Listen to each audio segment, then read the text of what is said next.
Bem-vindos a mais um episódio do Nós Ondas do Saber, projeto de extensão da Universidade Federal Rural de Pernambuco. Eu sou Denise Vilaça. E eu, Matheus Torres. Somos licenciados em Letras. Em nossa equipe, temos ainda a professora doutora Thaís Ludmila e a técnica administrativa Roberta Duarte. E hoje temos como convidada a professora Cibele Dias, da Escola Santa Sofia.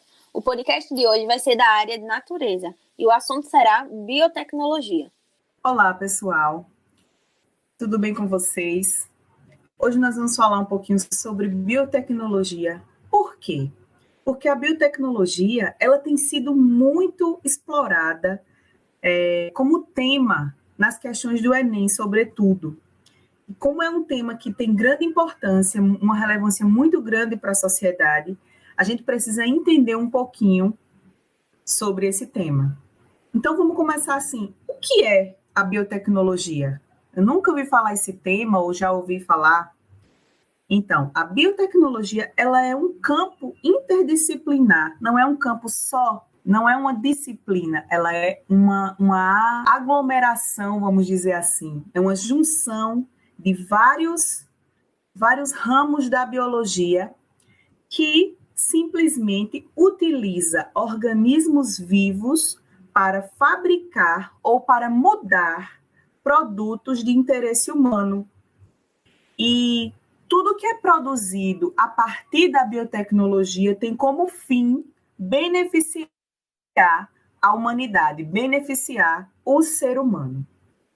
Então, só para a gente ter uma ideia, mais ou menos, de como é que a biotecnologia funciona, algumas aplicações que são feitas, que são corriqueiras e a gente nem sabe, por exemplo, os alimentos que a gente consome à base de milho. Se a gente olha na embalagem, tem um triângulozinho amarelo e um T no meio. Aquele símbolo significa que aquele milho produzido, utilizado para produzir, por exemplo, um cuscuz, um biscoito, um salgadinho, ele foi modificado geneticamente, ele teve o seu DNA modificado. E essa modificação a gente chama de transgenia, ou seja, aquele milho utilizado para produzir o cuscuz nosso de cada dia é transgênico. Mas aí existe uma especulação muito grande. Porque um alimento transgênico pode trazer mal, pode fazer mal para a saúde. E, na verdade, a transgenia, que é um dos ramos da biotecnologia, ela apenas faz com que aquele alimento possa ficar mais resistente a pragas e ele não vai interferir na saúde do ser humano de forma direta. Existem muitos estudos que são feitos para que um alimento transgênico possa ser lançado no mercado. A biotecnologia, ela se beneficia de uma coisa muito elementar que a gente aprende no primeiro ano, que é o DNA. São os ácidos nucleicos, DNA e RNA. Com isso, com esse artifício nas mãos, dá para mudar muita coisa. Das áreas consagradas de conhecimento da biotecnologia, a gente tem a clonagem. E a clonagem, ela acontece de forma natural. Então, plantas, elas se reproduzem de forma assexuada. A gente faz mudas de plantas e todo galho que a gente tira de uma planta, esse galhinho vai formar uma nova planta que é um clone daquela planta mãe. Então, o ser humano aprendeu várias técnicas só observando a natureza. E aí, um dos casos mais famosos de clonagem é a ovelha Dolly. A ovelha Dolly, ela nada mais é do que o clone de uma ou outra ovelha. Como foi que a ovelha Dolly surgiu? Como foi que ela foi clonada? Foi retirada uma glândula mamária de uma ovelha adulta e dessa glândula mamária foi retirado o núcleo de uma célula da glândula, dessa célula. E aí esse núcleo foi inserido em uma célula ovo sem núcleo. Então, o núcleo de uma célula mamária foi inserido no núcleo, numa célula ovo, num ovócito de uma outra ovelha. Essa célula já está com o núcleo, a gente pode dizer assim, o núcleo desenvolvido, ele não é mais um núcleo haploide, ele é um núcleo diploide. Ele simplesmente foi estimulado a se multiplicar, se diferenciar e virar um embriãozinho. Esse embrião, ele foi, então,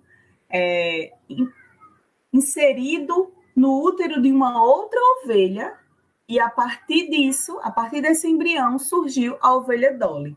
A ovelha Dolly, ela foi o primeiro sucesso de clonagem de um mamífero e, por causa disso, muitos avanços na clonagem têm sido feitos, sobretudo com plantas.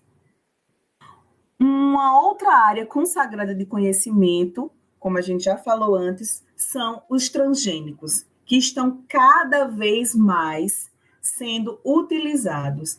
A Embrapa, por exemplo, é uma empresa que faz muitos estudos com transgênicos. Então, só para a gente esclarecer, o transgênico é todo ser vivo que possui material genético de outro ser vivo implantado em seu material genético. Como é que acontece esse implante, entre aspas? Como é que a combinação do material genético de um ser vivo com o outro? A partir de enzimas. Essas enzimas, a gente chama de enzimas de restrição, elas cortam o DNA por exemplo, do milho e insere um segmento de DNA, por exemplo, de uma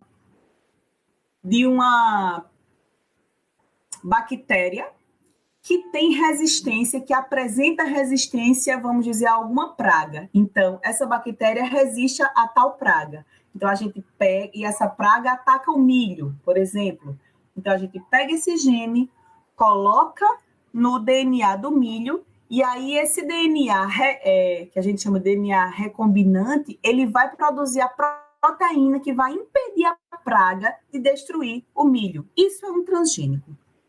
Uma outra área de conhecimento consagrada da biotecnologia é o teste de paternidade. O teste de paternidade, sim, está dentro da biotecnologia. Por quê? A partir da extração do DNA de um filho e dos pais candidatos, é possível fazer uma análise comparando o DNA de todos esses indivíduos para saber se há parentesco ou não, porque o DNA apresenta algumas características semelhantes que informam ao pesquisador quem são parentes dentro daquele conjunto amostral. Células-tronco também está dentro da biotecnologia. A investigação criminal, então, a gente consegue perceber que o DNA, ele é a base, vamos dizer assim, para a biotecnologia. Então, se vocês quiserem aprender um pouco mais sobre biotecnologia, entender um pouco mais sobre biotecnologia, vocês precisam primeiro conhecer, entender o princípio do DNA, o princípio do RNA, como é que acontece a formação de proteínas nos organismos. E aí, como é que a biotecnologia ela é abordada no Enem? Por exemplo, em 2009, caiu uma questão do Enem sobre biotecnologia, falando exatamente da insulina. Então, a insulina também é um produto da biotecnologia. Essa insulina que se utiliza, existem alguns tipos de insulina, umas são extraídas de pâncreas de animais, mas a Universidade de Brasília, em parceria com a iniciativa privada, ela, a partir da biotecnologia, ela conseguiu transformar, fazer com que uma bactéria comum no nosso intestino, que é a Escherichia coli, sintetizasse a insulina. Então, as questões do Enem, elas vão vir mais ou menos nesse sentido, dando notícias, dando informações, e aí elas trazem questões bem contextualizadas. Então, é necessário que a gente entenda primeiro quais são os campos da biotecnologia, quais são as áreas consagradas da biotecnologia. É necessário que a gente entenda o funcionamento do DNA, como é que ele se replica, como é que ele produz proteína. E aí, a gente vai ter uma visão muito clara de como a biotecnologia é importante e como a gente deve investigá-la e como a gente deve entendê-la para poder ter sucesso nos nossos vestibulares e no Enem. Tá bom, pessoal? Então, se vocês quiserem se aprofundar mais, eu recomendo que vocês leiam sobre a tecnologia do DNA, sobre uso do DNA, que vocês leiam sobre transgênicos, que vocês leiam sobre DNA recombinante, e aí vocês vão ter uma maior clareza sobre esse tema que é tão importante. Tá bom, pessoal? Até a próxima! Agradecemos à professora Cibele pela parceria e a você, nosso ouvinte, por estar conosco. Você pode nos acompanhar pelo YouTube e Spotify. Nos siga no Instagram, @ondas.saber, e até o próximo episódio.